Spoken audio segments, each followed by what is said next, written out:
اے اہل زمانہ قدر کرو، نایاب نہیں کمیاب ہے ہم۔ اس کے بعد نیکسٹ ہے 4 والا، آبادی بھی دیکھی ہے ویرانے بھی دیکھے ہیں، جو اجڑے اور پھر نہ بسے دل وہ نرالی بستی ہے۔ پھر 5 تصریح کے لیے 5واں شعر ہے، ادب نے دل کے تقاضے اٹھائے ہیں کیا کیا، ہوش نے معشوق کے پہلو دبائے ہیں کیا کیا۔ اس کے بعد 6 ہے، خوشی میں اپنے قدم چوم لوں تو زیبا ہے، وہ لغزشوں پہ میری مسکرائے ہیں کیا کیا۔ یہاں تک یہ وہ کوشچن تھے جو کوشچن بینک میں امپورٹنٹ مانے گئے ہیں۔ اس کے بعد جو کوشچن ہے وہ ہے آبجیکٹیو کے بعد گرامر کے کوشچن شروع ہو گئے ہیں، جس کے لیے ہم نیکسٹ ویڈیو بنا رہے ہیں، آپ اسے دیکھیے۔ اب ہم آپ کے لیے لے کر آئے ہیں کوشچن بینک میں دیے ہوا سوال نمبر 20 جو ہے گرامر سے ریلیٹڈ۔ اب اس کے بعد جتنے بھی کوشچن ہیں سب گرامر سے ریلیٹڈ ہے۔ آپ کو اگر یہ ویڈیو پسند آئے تو اسے لائک کریں، چینل کو سبسکرائب کریں۔ پڑھتے ہیں اپنے سوال کی طرف۔ سوال ہے 20، تجنیس تام کی تعریف لکھیے۔ تجنیس تام کسے کہتے ہیں؟ آنسر آئے گا ایسے الفاظ جن کا املا اور تلفظ یکساں ہو لیکن مفہوم جدا جدا ہو، تجنیس تام کہلاتے ہیں۔ یعنی لکھنے میں اور بولنے میں ایک ہی جیسے ہوں لیکن جب اس کا ہم مطلب نکالتے ہیں تو وہ مطلب الگ ہو جاتا ہے، تو ایسے الفاظ تجنیس تام کہلاتے ہیں۔ جیسے یہ بھی نہ پوچھا کبھی صیاد نے، کون رہا ہوگا۔ اب یہاں پر کون رہا اور کون رہا ہوگا دونوں کے معنی الگ الگ ہیں۔ سوال نمبر 21 ہے، حرف عطف کی تعریف لکھیے۔ حرف عطف، حروف عطف وہ حروف ہے جو 2 یا 2 سے زیادہ لفظوں یا جملوں کو ملانے کا کام کرتے ہیں۔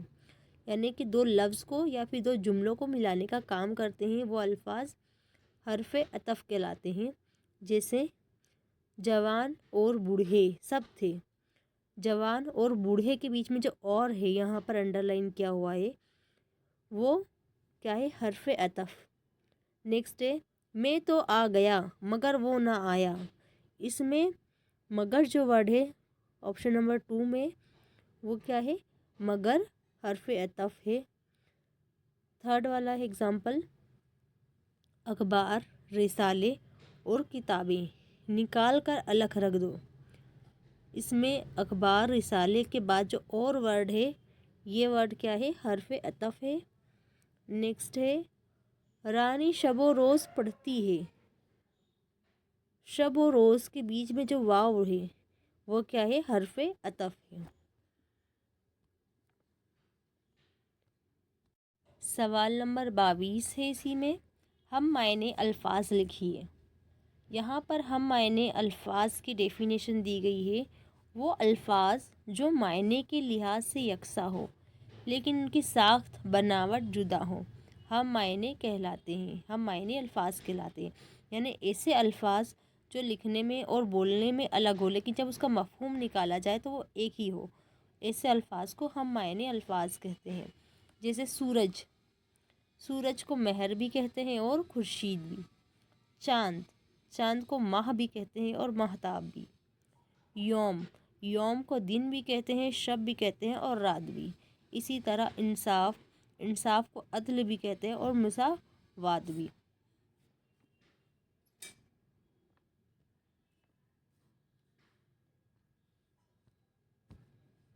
سوال نمبر 23 ہے، تشبیہ کی تعریف لکھیے۔ اس کے اندر تشبیہ کی تعریف ہے، جب شاعر اپنے کسی شعر میں کسی شے کو کسی دوسری چیز کے مشابہ بیان کرتا ہے تو اسے تشبیہ کہتے ہیں۔ جیسے شعر میں شاعر کسی اور چیز کی مثال کسی اور چیز سے دیتا ہے تو ایسی چیز کو ایسی صنف کو تشبیہ کہتے ہیں۔ جیسے مثال کے طور پر ایک شعر ہے، نازکی اس کے لب کی کیا کہیے، پنکھڑی ایک گلاب کی سی ہے۔ اس میں گلاب کی پنکھڑی کی بات نہیں ہو رہی ہے، اس کے لب کی بات ہو رہی ہے۔ اس نے لب کو گلاب کی پنکھڑی سے مثال دیا ہے۔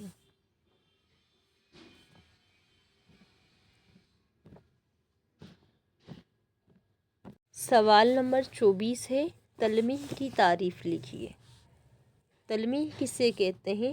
کلام میں کسی مشہور تاریخی واقعہ، مقام، نام یا کسی روایت کی طرف اشارہ کرنے کو تلمیح کہتے ہیں۔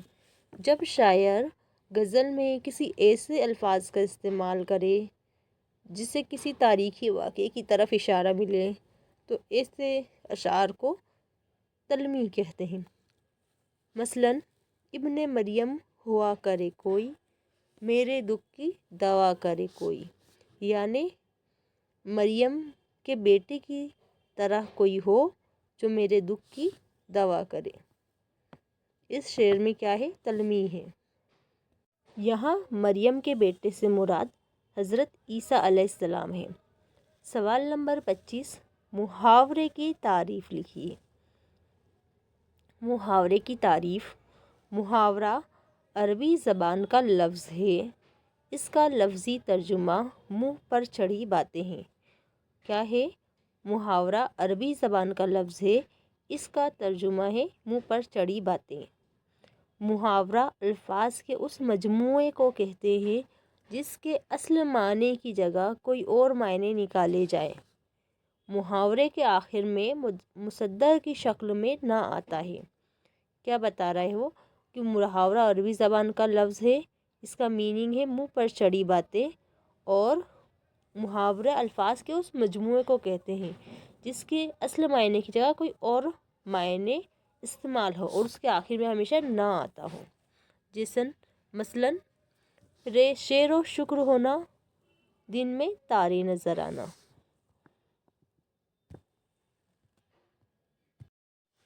سوال نمبر 26 ہے، متضاد الفاظ لکھیے۔ متضاد الفاظ ایسے الفاظ جو ایک دوسرے کی ضد یعنی مخالف ہوں، متضاد، تضاد یا ضد الفاظ کہلاتے ہیں۔ جیسے ایک طرف الفاظ ہیں اور ایک طرف اس کا ضد ہے۔ جیسے جنگ کا اپوزٹ ورڈ ہے امن۔ غمان کا اپوزٹ ہے یقین۔ جدید کا اپوزٹ ہے قدیم۔ سست کا اپوزٹ ہے چست۔ سرور کا اپوزٹ ہے غم۔ اس کے آگے ہے سوال نمبر 27، واحد جمع الفاظ کی تعریف لکھیے۔ واحد کی تعریف دیکھیے، وہ لفظ جس سے کسی ایک کا ہونا ظاہر ہو وہ واحد کہلاتا ہے۔ واحد یعنی ایک، اکیلا، سنگل۔ جمع، وہ لفظ جس سے کسی ایک سے زیادہ کا ہونا ظاہر ہو وہ جمع کہلاتا ہے۔ جو ایک سے زیادہ ہو، دو یا دو سے زیادہ کا ہونا جمع کہلاتا ہے۔ اب یہاں اگزامپل کے طور پر ہم کچھ الفاظ دیکھیں گے، واحد اور جمع۔ جیسے قطار کا واحد جمع ہے قطاریں۔ سختی کا جمع ہے سختیاں۔ گردن کا جمع ہے گردنیں۔ سجر یعنی پیڑ، اس کا جمع ہے اشجار۔ روح کا جمع ہے روحیں۔ آفت کا جمع ہے آفات۔ سوال نمبر 28 ہے، مذکر اور مؤنث کی تعریف۔ تو مذکر جن الفاظ سے نر کا ہونا ظاہر ہو اسے مذکر کہتے ہیں۔ جیسے لڑکا، آدمی، گھوڑا، باپ وغیرہ۔ ایسے الفاظ جن سے کسی نر کا ہونا ظاہر ہو مذکر کہلاتا ہے۔ مؤنث جن الفاظ سے مادہ کا ہونا ظاہر ہو اسے مؤنث کہتے ہیں۔ جیسے لڑکی، عورت، گھوڑی، ماں وغیرہ۔ سوال نمبر 29، سوال نمبر 29 ہے، فعال کی تعریف لکھیے۔ فعال کی تعریف یہ ہے، فعال وہ کلمہ ہے جس سے کسی کام کا کرنا یا ہونا ظاہر ہو۔ جس سے کسی کام کا کرنا یا ہونا ظاہر ہو وہ فعال کہلاتا ہے۔ جیسے رانی پڑھا رہی ہے، تو رانی جو کیا کر رہی ہے، کام کر رہی، کیا کر رہی ہے، پڑھا رہی ہے، تو یہ فعال کی تعریف ہو گئی۔ نیکسٹ ہے صفت کی تعریف لکھیے۔ صفت وہ الفاظ جو کسی اسم کی کوئی خوبی یا خصوصیت بتائے اسے صفت کہتے ہیں۔ صفت وہ الفاظ ہے جس میں کسی کی اچھائی یا برائی کا ذکر ہو، وہ صفت کہلاتے ہیں۔ جیسے گلاب سرخ ہے، اس میں گلاب کی خصوصیت بتائی گئی ہے، یہ سرخ ہے۔ صدف ذہین ہے، جو صدف ہے وہ کیسی ہے، ذہین لڑکی ہے۔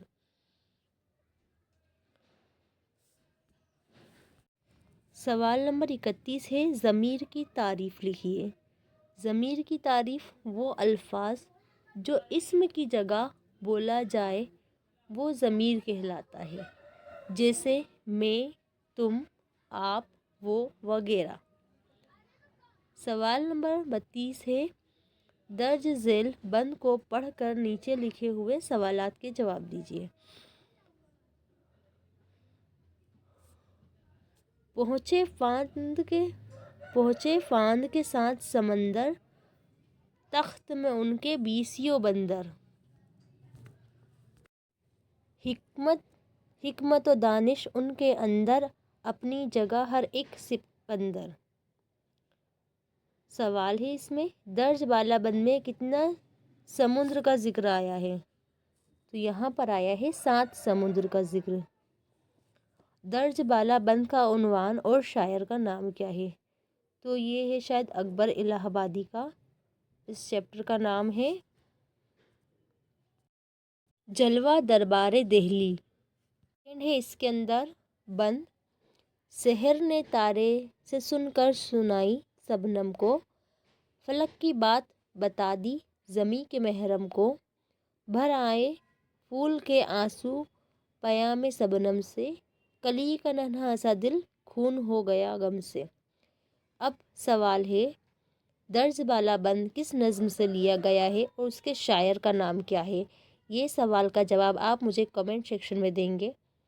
اور سوال سیکنڈ ہے، کلی کا ننھا سا دل خون ہو گیا کس سے خون ہو گیا؟ اس کا آنسر بھی آپ مجھے کمنٹ سیکشن میں دیں گے۔ سوال نمبر 33 ہے، کسی ایک مصنف کی سوانح حیات لکھیے۔ چاروں ہی سوانح حیات آپ کو ایگزام کے پوائنٹ آف ویو سے یاد کرنی ہے، ہو سکتا ہے کسی کی بھی آ جائے۔ اس میں پہلا ہے راجندر سنگھ بیدی، دوسری ہے سر سید احمد خان، تیسری سوانح حیات ہے مولوی عبدالحق، اور چوتھی سوانح حیات ہے الطاف حسین حالی۔ اس کے آگے کا کنٹینٹ ہم نیکسٹ ویڈیو میں بنائیں گے۔ آپ اس چینل کو لائک کریں، سبسکرائب کریں اور اپنے دوستوں تک شیئر کریں۔ Thank you.